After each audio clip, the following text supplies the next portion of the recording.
Don't worry about a thing, 'cause every little thing is gonna be alright. Welcome back, guys. JT here, and I hope you've had a great couple days. It's the weekend now. I've been MIA for a little while. I needed some relaxation. I've had a rough 2 weeks, but we're going into it today. We're going to have a great video.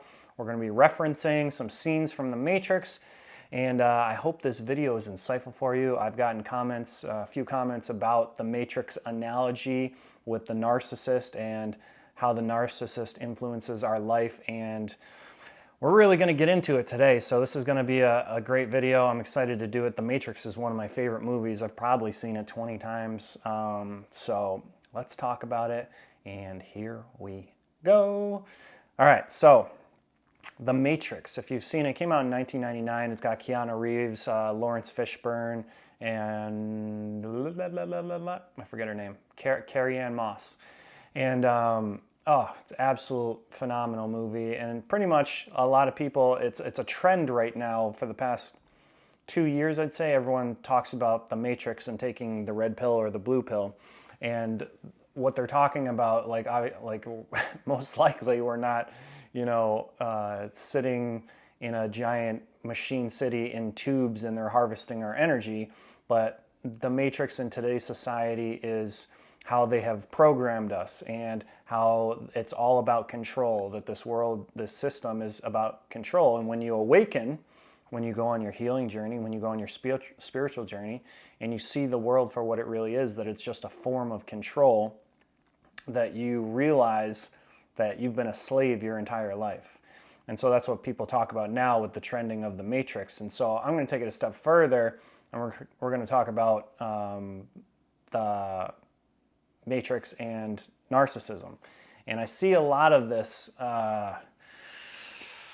now more than ever. I never really made this analogy until a few months ago. I had thought about it, and then someone commented a few days ago on one of my videos and brought up a great Matrix analogy to the narcissist in our life. And we're gonna watch a little clip here of Mr. Smith and Neo. And essentially what is happening is Neo is in the dream world, he's in the Matrix, and he's starting to realize that there's something not right. There's something wrong with the world, his reality. And once he starts awakening and starting to realize that it's all an illusion, Mr. Smith, Agent Smith, is trying to keep him in the Matrix, and at all cost, he does not want him to realize and to awaken to his full potential, his full power. Sound familiar? Sound like the narcissist? So let's talk about it. Here we go. Do you believe in fate, Neo? No, Why not? because I don't like the idea that I'm not in control of my life. I know exactly what you mean.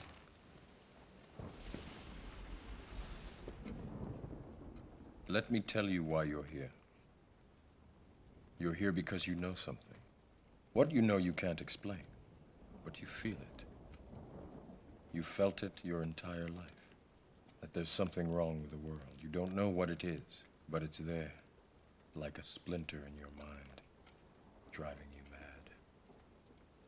It is this feeling that has brought you to me. Do you know what I'm talking about? The Matrix. Do you want to know what it is? The Matrix is everywhere. It is all around us. Even now, in this very room. You can see it when you look out your window or when you turn on your television. You can feel it when you go to work, when you go to church, when you pay your taxes. It is the world that has been pulled over your eyes to blind you from the truth. What truth? That you are a slave, Neo. Like everyone else, you were born into bondage, born into a prison that you cannot smell or taste or touch. A prison for your mind. All right, so we just saw that clip, and I want to watch The Matrix now. I probably watched it 3 times last year alone. I love it. It's such a good movie. But when we look at narcissists, you know, what do they do? What are they trying to do? Everything with them is about power and control, right? They want to be able to control us at our very existence. They want to be able to control our mind. You know, they have this godlike mentality that they need to have power over every single being.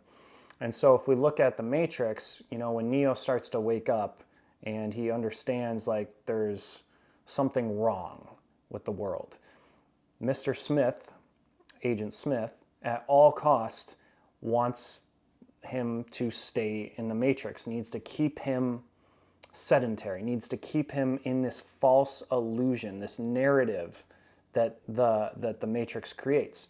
And that's what the narcissist was in your life. The narcissist was Mr. Smith, Agent Smith.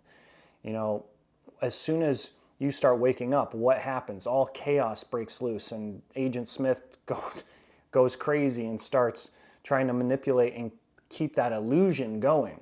The narcissist keeps us in an illusion of what we think is reality, but it's not. Because a narcissist tries to bring us to their reality. They try and morph us. And if we talk about, I think it's in the 3rd Matrix, or the 2nd Matrix, no, it's the 3rd one, when Agent Smith starts changing everyone else into more Agent Smiths, he starts multiplying. And if we watch that scene, let's watch that scene. You. Yes, me.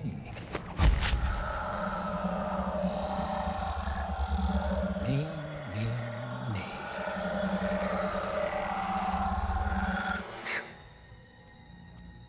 Me too. Right? He's going to all these other programs in the Matrix and he sticks his hand in them and then turns them into himself. Because that's the only way he can make the illusion, the reality, more real. And that's what a narcissist does. A narcissist is trying to turn you into them. That's what they do. Right? They take your characteristics and they blend their reality with ours. That's the only way that they can function. We have to pretty much cease to exist because we become puppets. The narcissist is the puppet master and we're on a string and they're just dangling it. And God forbid you go do something against what that narcissist wants, you're going to get eaten alive for it.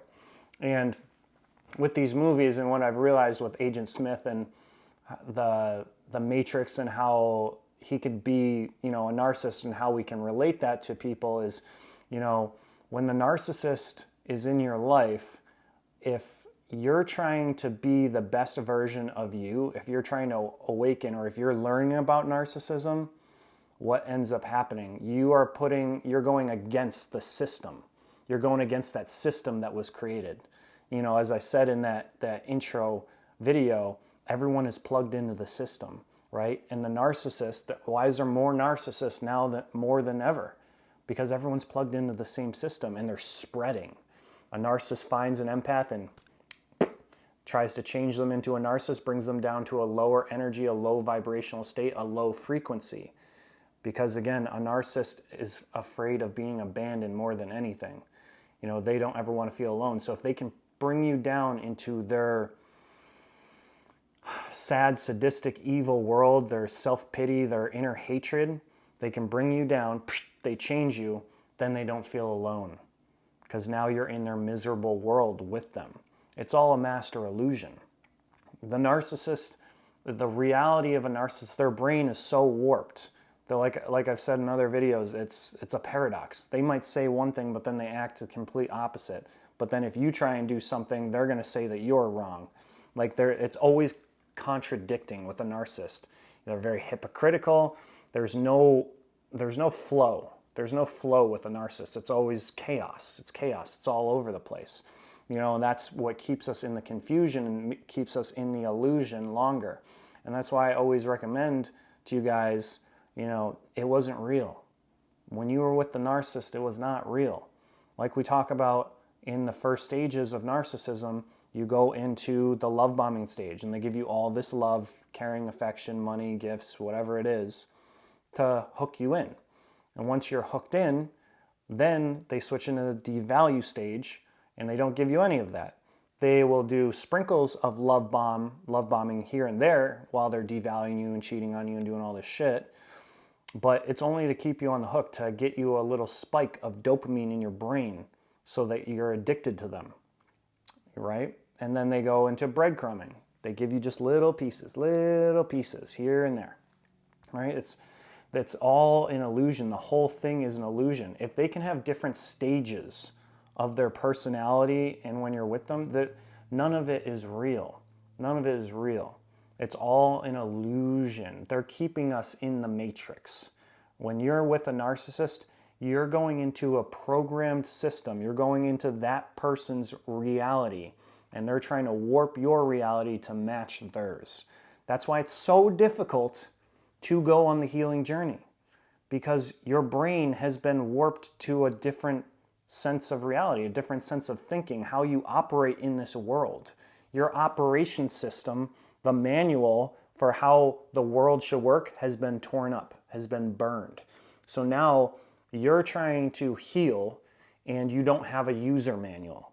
Your manual is gone. You're trying to figure it out on your own. That's why it's so difficult. Oh, how do I even be? What do I do now? Do I still like going to the gym, even though I stopped going to the gym with them because they said I was egotistical or whatever it was? You have to relearn pretty much how to be you after a narcissistic relationship, right? If we know that everything is programming, they programmed our conscious and subconscious mind. And there's no user manual now for you to get back to where you were.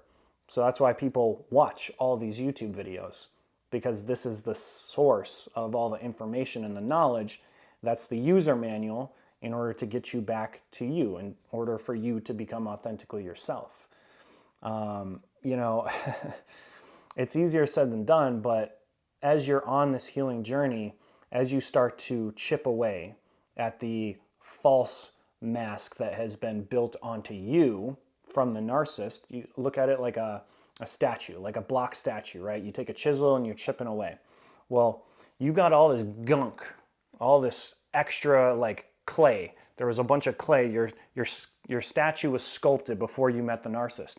And then all this clay was put back on the statue, and it's all deformed and disgusting and messed up. Now you have to take the chisel and chip away all those pieces of the narcissist that molded onto you. And it's easier said than done. That's why we watch these videos, in order to figure out, oh, okay, the trauma bond. Okay, what is trauma bond? Oh, that's what it is? Okay, so I got to work on my own inner childhood and what I went through and understand what codependency is. Oh, okay, I see. Oh, I was abandoned in childhood, so that's why I find other people that abandon. You have to figure out all these pieces, chisel it away. And as you keep going on the healing journey and keep learning about everything that goes into narcissism, you are slowly going to chisel away back to that original statue, that original authentic version of yourself. And that is what we all want. That's the ultimate goal. That's the healing journey in a nutshell. But just know, the way the world is right now with the chaos and I can't tell you how many people I talk to that there's like an energetic shift happening right now. I can feel it. Everyone I talk to can feel it. The world is in chaos, whether you choose to accept it or not. The 2024, with everything that's going on, and with China and Russia and Ukraine and the United States, and potential civil war that could be, like, there's so much going on right now in the world. And a lot of people are talking about this as the end times, these are the end days. Well, when that energy is out, it affects everyone. I haven't been sleeping good for 2 weeks. I've just felt off. Like, reality is like twisting almost. It's very strange. Like, we're shifting. Our energy dynamic is shifting in the world. And that's the matrix, the system, the programming. Something is happening in the matrix, the control of the world, the societies of the world, and the energy is shifting. So everyone's feeling unkempt. There's all this restlessness energy. And when it feels, to me, it feels very similar to when I was with the narcissist, where it was like, I know that this isn't real or this isn't right, but yet I'm staying in the program. I'm staying with the narcissist, even though they're doing all these things. But why am I still so attracted to them? Why do I still have that obsession with them? Right? It's because you've been addicted to them and your programming has been warped and your user manual has been ripped up. And you don't know how to be without the narcissist. That's what they want. They always want you to need them. That's what they want more than anything. They need to be the leader and you are the follower. You are the little puppet on the strings. They are pulling all the strings and dictating how your reality is formed. It's crazy to think about when you think about it in these kinds of aspects, but just know that if you are on the healing journey, you will have down points. I have had one the past 2 weeks and I healed immensely for almost a year. And, you know, I was at probably like month 7, 8, was never thinking about the narcissist, was feeling good, was getting back to the gym, doing all these great things.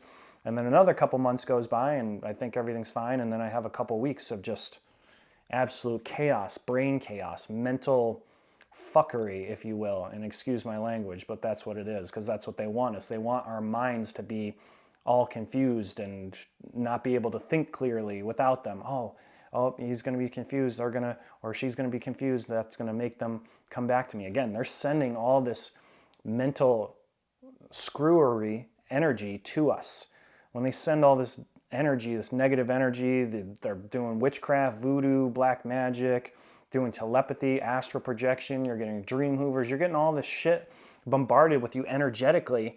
It's a lot for your mind to process when you're healing because you've been chipping away. You're chipping away at all these pieces. Okay, chipping away at the codependency. Okay, chipping away. Oh, we got some self-love coming back. And then you get bombarded because, again, when you are on the healing journey, as you heal, the narcissist goes down. Again, you are opposites. You are opposites. They are the mirror reflection of the darkened side of yourself. So when you're chipping away and becoming good, they don't want that. So they send all this negative energy to try and bring you back down so that they can feel good about themselves. Everything is an energy exchange. If we know that you as an empath are a kind, caring, compassionate person, and oftentimes empaths are people pleasers, we just give and give and give and we don't know no. When you give and give and give to that narcissist, and they're just taking and harnessing all your good energy and using it for evil shit, well, when you start healing and raising up, the narcissist is going down, that's exactly what they don't want. They want to feel up and they want you to feel down because they derive energy and pleasure off of your pain and suffering.